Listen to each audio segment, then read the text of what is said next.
قل تعالوا اتل ما حرم ربکم علیکم، کہیے آؤ میں تمہیں بتاؤں کہ تمہارے رب نے تمہارے لیے کیا چیزیں حرام کی ہیں، کن چیزوں کو محترم ٹھہرایا ہے، کیا اس کے احکام ہیں۔ یہ اصل میں یوں سمجھیے کہ یہ خلاصہ ہے۔ ویسے یہی مضمون تفصیل سے آئے گا سورہ بنی اسرائیل میں، زیادہ تفصیل سے ہم وہاں گفتگو کریں گے، لیکن یہ کہ انہی کا جو سورہ بنی اسرائیل میں 2 رکوعوں میں آئی ہے بات، وہ یہاں پر 1 رکوع کے اندر اس کا خلاصہ ہے۔ لیکن معلوم ہو جاتا ہے کہ اصل دین کیا ہے۔ جیسے سورہ بقرہ میں جب میثاق لیا گیا بنی اسرائیل سے تو دین کی اصل بنیادیں آئیں، اسی طرح پھر سورہ نساء کے اندر وہ مقام آیا تھا کہ اصلی دین کیا ہے، دین کی اصل تعلیمات کیا ہیں۔ اب اس سے ذرا زیادہ وسیع پیمانے پر یہاں آ رہا ہے، اور سب سے زیادہ تفصیل سے اصل کن چیزوں کی اہمیت ہے دین میں وہ آئے گا آپ سورہ بنی اسرائیل کے 3 اور 4 رکوع میں، اسی کا یہ خلاصہ ہے۔ ما حرم ربکم علیکم، آؤ میں تمہیں بتاتا ہوں تمہارے رب نے کیا حرام کیا۔ تم نے یہ بکری حرام کی ہوئی ہے، یہ اونٹ حرام کیا ہوا ہے، یہ اس کو بت کے نام پر ہے، اس کا یہ فلاں ہے، یہ کوئی شے اللہ نے حرام نہیں کیا۔ آؤ میں بتاتا ہوں تمہیں اللہ نے کس شے کو حرام کیا ہے۔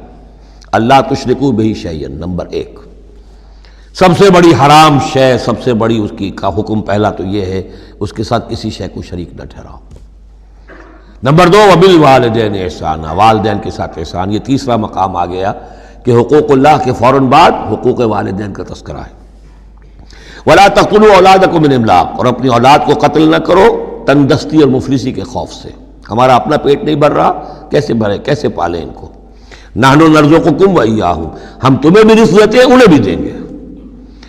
نمبر 4 ولا تقربوا الفواحش ما ظہر منها وما بطن، اور دیکھو بے حیائی کے کاموں کے قریب بھی مت جاؤ، خواہ وہ خفیہ ہوں اور خواہ وہ اعلانیہ ہوں۔ ولا تقتلوا النفس التي حرم الله الا بالحق، اور مت قتل کرو اس جان کو جسے اللہ نے محترم ٹھہرایا ہے مگر حق کے ساتھ۔ انسانی جان لی جا سکتی ہے قتل عمد کے بدلے میں قتل ہو، یا قتل مرتد ہے، یا زانی مسلمان ہو، زانی وہ شادی شدہ زانی یا زانیہ مرد یا عورت اس کا ہے، یا پھر حربی کافر قاتل جس کو کہ قتل کیا جا سکتا ہے۔ باقی چیزیں قتل کی جو ہیں وہ شریعت میں جائز نہیں ہیں۔ وہ اللہ تعالیٰ نے انسانی جان کو محترم بنایا ہے۔ الا بالحق ذالکم وصاکم بہ لعلکم تعقلون، یہ ہے جس کی اللہ تمہیں وصیت کر رہا ہے۔ یہ ہے اصل چیزیں، یہ ہے بنیادیں، یہ دین کی، تمدن کی، اخلاق کی، تاکہ تم عقل سے کام لو۔ ولا تقربوا مال الیتیم الا بالتی احسن، دیکھو مال یتیم کے مال کے قریب مت پھٹکو مگر بہترین طریقے سے، احتیاط سے۔ اس کا مال ہڑپ نہیں کرنا ہے، اپنا ردی مال اس کے بال میں ڈال کر اور اس کا اچھا مال جو ہے نہیں لے لینا ہے۔ وہ سارے ہم پڑھ چکے ہیں، جو تفصیل آ چکی ہے۔ یہ تو مکی دور کی باتیں ہیں، مدنی دور میں بھی بات آ چکی ہے اس کی۔ حتیٰ یبلغ اشدہ، اس کے بال کی حفاظت کرو یہاں تک کہ وہ اپنی پوری بلوغت کو پہنچ جائے، سمجھ کو پہنچ جائے۔ وَأَوْفُوا الْكَيْلَ وَالْمِيزَانَ، جب ناپ کے دو تو پورا دو، جب تول کر دو تو پورا دو، بالقسط، عدل کے ساتھ، انصاف کے ساتھ۔ لا نکلف نفسا الا وسعها، ہم نہیں ذمہ دار ٹھہرائیں گے کسی بھی جان کو مگر اس کی وسعت کے مطابق، یعنی بغیر کسی ارادے کے کوئی کمی بیشی ہو جائے، آپ کا ارادہ نہیں ہے لیکن یہ کہ کہیں کوئی کمی ہو گئی ہے تو وہ بات دوسری ہے۔ ربنا لا تؤاخذنا ان نسینا او اخطانا، اگر ہم بھول گئے ہوں، چوک گئے ہوں تو ہم سے اے اللہ مؤاخذہ نہ کیجو۔ لیکن یہ کہ جان بوجھ کر، تو اگر ذرا سی یہ جو ہے ڈنڈی ماری ہے تو یہ بھی در حقیقت اس بات کا ثبوت ہے کہ تمہیں یا تو آخرت کا یقین نہیں ہے یا یہ یقین نہیں ہے کہ اللہ تمہیں دیکھ رہا ہے۔ ایمان کی نفی ہے ذرا سی جنبش کے اندر۔ لا نکلف نفسا الا وسعها واذا قلتم فاعدلوا، جب بھی کہیں بات کرو عدل کی بات کرو، انصاف کی بات کرو۔ ولو کان ذا قربى، خواہ کسی قرابت دار کا معاملہ ہو، اس میں کوئی جانبداری نہیں ہونی چاہیے۔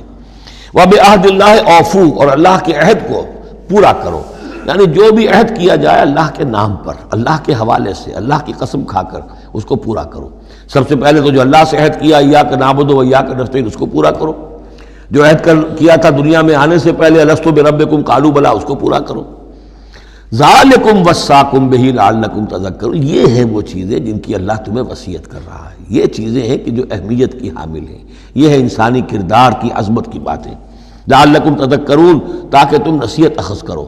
وَأَنَّ هَذَا صِرَاطِي مُسْتَقِيمًا، اور یہ کہ یہ ہے میرا سیدھا راستہ۔ یہ ایچ پیچ پگڈنڈیاں اور یہ لمبی چوڑی جو ہیں وہ جو تم نے بنا رکھے ہیں اپنے گورکھ دھندے، یہ نہیں ہے دین، یہ ہے۔